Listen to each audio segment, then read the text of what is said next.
네, 안녕하세요. 오늘은 이중턱에 대해서 완벽하게 정리해보는 시간을 한번 가져보려고 합니다. 이중턱이 생기는 원인이 굉장히 다양합니다. 내가 왜 이중턱이 생겼는지를 알고 원인에 맞게 치료해야지 효과를 볼 수 있거든요. 먼저 4가지 정도로 크게 이중턱이 생기는 원인을 분류해 볼 수 있을 것 같아요. 첫 번째는 바로 지방 과다입니다. 저 같은 경우가 사실 지방 과다의 전형적인 케이스라고 할 수 있는데요. 지방이 단순하게 많기 때문에 이중턱이 생기는 거거든요. 보통 이런 경우는 윤곽 주사, 지방 분해 주사죠. 그리고 뭐 인모드 시술 혹은 온다 리프팅 같은 그런 지방층을 타겟으로 하는 장비라든지 주사 시술 혹은 지방 흡입 같은 경우를 통해서 지방을 제거하는 것만으로도 좋은 효과를 볼 수 있습니다. 원인을 잘 알고 치료해야지.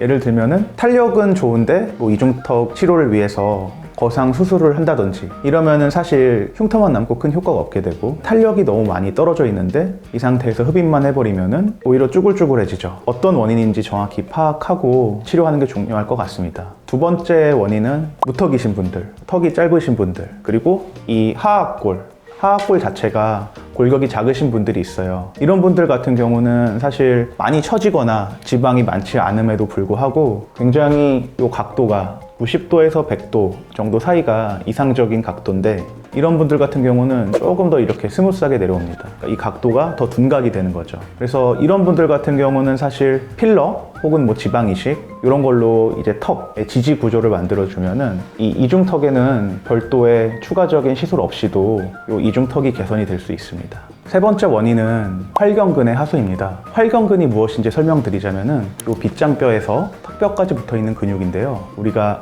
할 때 세로로 주름이 생기잖아요.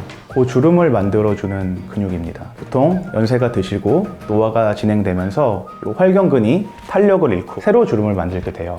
그래서 주로 서양인에게서 많이 보이는데, 아주 나이 많으신 서양분들 보면은 가만히 있어도 이렇게 세로 주름이 생기신 경우를 볼 수 있을 거예요. 아주 심한 경우는 사실 이 활경근을 묶어주는 그런 수술을 받게 되는데, 심하지 않은 경우, 동양인들은 특히 활경근의 하수가 심하지 않은 편이기 때문에 주로 보톡스, 울세라와 같은 치료를 이용해서 이 활경근의 근막을 강화해주는 치료를 하게 되면은 세로주름, 활경근 하수를 치료해 볼 수 있습니다. 그리고 네 번째 원인, 목 탄력의 저하입니다. 이제 이중턱이 살이 많아서 생긴 게 아니라 살은 없는데 피부가 너무 늘어지고 쭈글거리고 잔주름이 많이 생겨서 이중턱이 생기시는 분들이 있어요. 이런 분들은 피부 탄력을 강화해주는 치료를 받으면 좋습니다. 제가 즐겨 하는 치료는 써마지라는 시술이 가장 목 탄력에 적합하다고 생각이 되고요. 요새는 콜라겐 생성해주는 폴리머 주사제들도 많이 있습니다. 울트라폴이라든지 주베룩, 레디어스 같은 제품이 바로 그런 것들인데요. 그런 탄력 떨어진 이중턱 같은 경우는 그런 주사제도 도움이 굉장히 많이 됩니다.